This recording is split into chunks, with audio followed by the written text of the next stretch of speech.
Getting the room.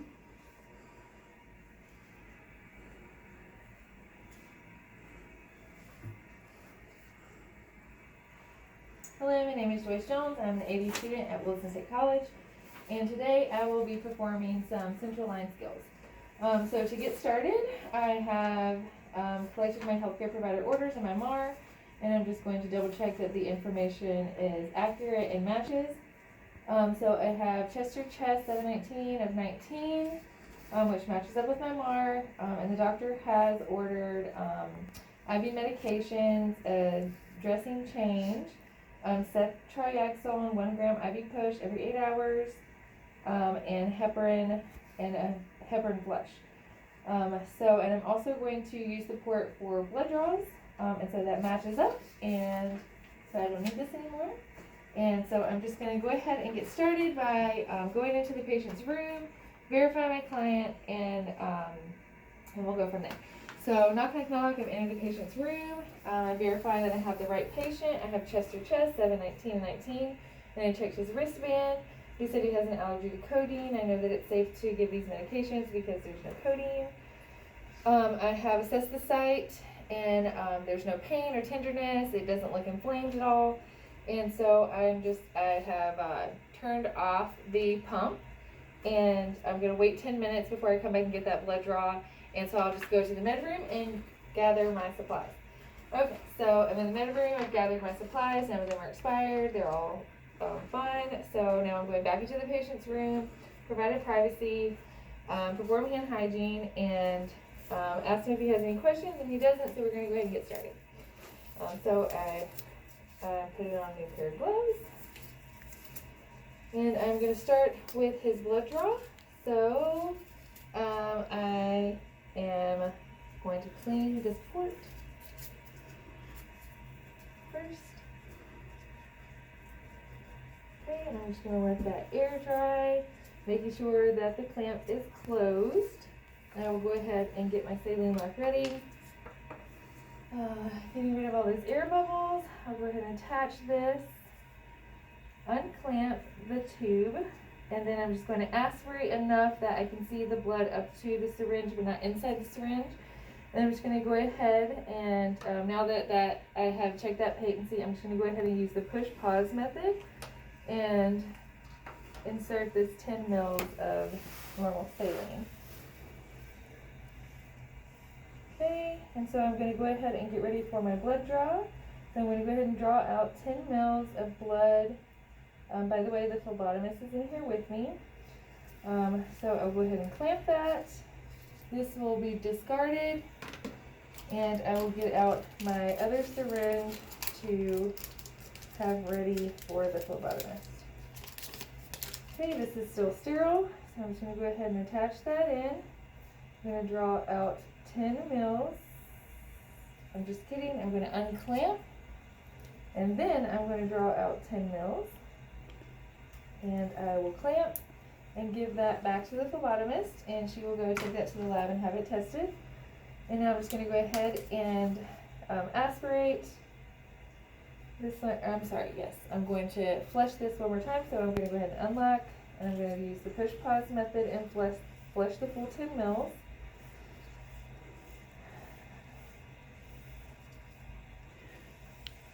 Okay, and now that that's flushed, I will go ahead and clamp that closed, and this can be disposed of. Okay, and now that I have done the blood draw, I'll go ahead and get ready for my dressing change.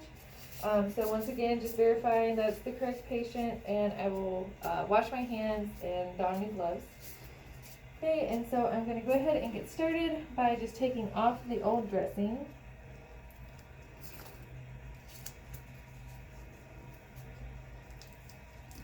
I want to make sure that I am securing the catheter while I take this off, so that it does not get pulled out in the process.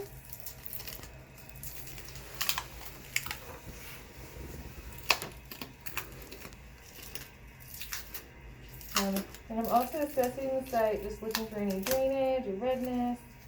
This is going to go in the trash.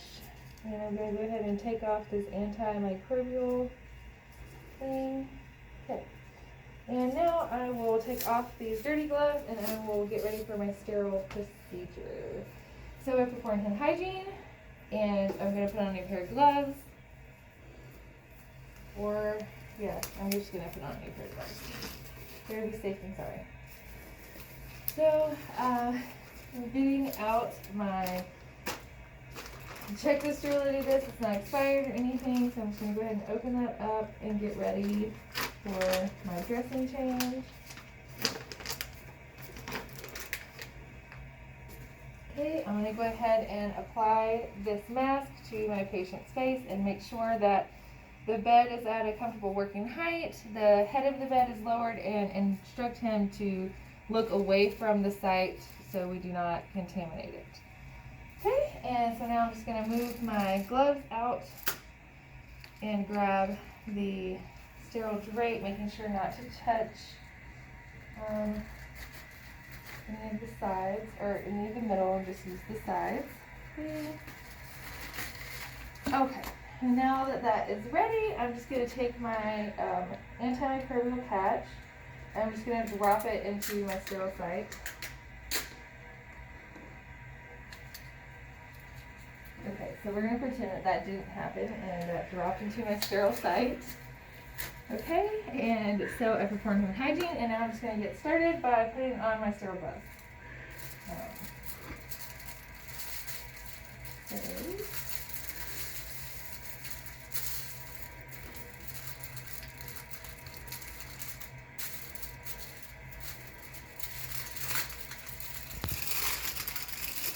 Okay, we're going to start by putting it on my non-dominant hand first. So, okay, there we go. And we put this one on. So I see my glove has a little bit of a rip in it, but we're going to act like that didn't happen. So now that I have this on, I will go ahead and get my chlorhexidine and pop that. Okay. And so I'm going to go ahead and dirty this one.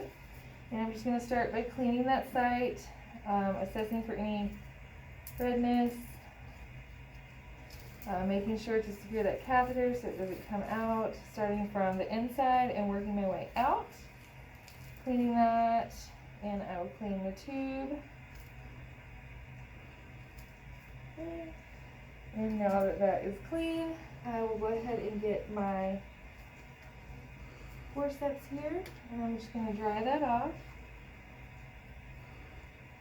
And I would also want to make sure that I get all of the crusties off from underneath that antimicrobial patch. And I'll just go ahead and apply that with the foam side down.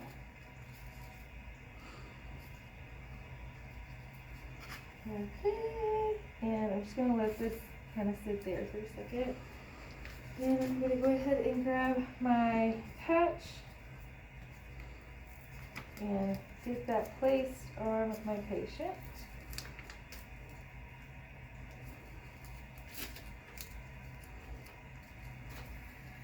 Okay.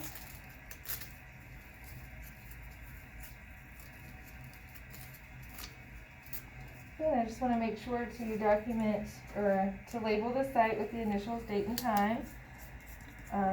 And then I will just clean up this mess. And I will document how my patient tolerated the procedure, the condition of the dressing site, and date, time, type of dressing used, and all that good stuff. Okay, and now that I'm done with that, I will go ahead and get started with my medication administration. So I have once again verified that I have the correct patient. I checked his wristband and he told me his name is Chester Chest, 719-19. He has an allergy to codeine. And again, I know the medications I'll be using today do not have codeine in it. I'm just going to go to the med room and get my supplies. So I'm in the med room, I perform hand hygiene, and I just want to gather all my supplies and get ready for medication administration. So I'm going to start with my first check, just verifying that I have ceftriaxone. I have a 1 gram vial, and he is prescribed ceftriaxone 1 gram IV push every 8 hours, so that is correct. And I will also verify my heparin. So I have heparin IV flush, 500 units, so I know I need 5 mils. So I've done that dimensional analysis, and I'm just going to verify this with the second nurse during my second med check. Okay, so now I am going to prepare my medication, so I'm going to do my second med check. Again, verifying I have the right patient, right birth date, and I have the ceftriaxone 1 gram vial. This is already pre-mixed, so I know that this is accurate and clean. It's not expired. And then I have my heparin, and it's 5 mils, and that is accurate with my MAR, and I know it's not expired or tampered with. And I just want to get a second nurse to verify this amount with me. Looks good. Okay, and so now I will go into my client's room. I have performed hand hygiene. I'm going to don a new pair of gloves. I verified my client once again entering the room. And now I will just begin my medication administration. So, doing my third med check by the bedside, verified his name and date of birth and his allergies. Again, these do not interfere with that. So I'm just going to start by verifying my ceftriaxone one more time. I have ceftriaxone, 1 gram vial, IV push every 8 hours, so that's accurate. And my heparin, 500 units and 5 mils, and I have 5 mils here. So that's correct. So I'm just going to go ahead and get started. So I'm going to clean my port and let that dry for I'm going to clean it for 10 to 15 seconds and let that air dry. Okay, I'm going to prep my saline while I get that ready. Okay, and I'm just going to attach and open that clamp and aspirate only in the tube, not into the syringe. Then I'm just going to use the push-pause method, pushing that 10 mils in after verifying that patency. Okay, that 10 mils is in, so I'll go ahead and clamp. This can go in the brush. And I'm going to take my ceftriaxone, make sure there's no bubbles. And there's not, so I'll go ahead and connect this and unclamp. And I want to make sure to push this in between a 2 to 3 minute interval, so I'm going to go slow, but for the sake of the video, I'm just going to go ahead and push it in. And then I will use another saline lock, or another saline flush to flush it from that medication. Okay, clamp that, and this can go in the sharps. Preparing the saline flush.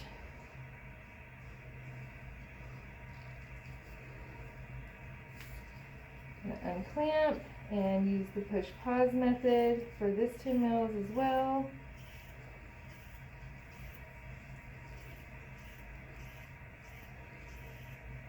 Okay, clamping that back. Okay. Trash, and I will get my heparin and connect that to my port. And this one I'm also going to push slowly.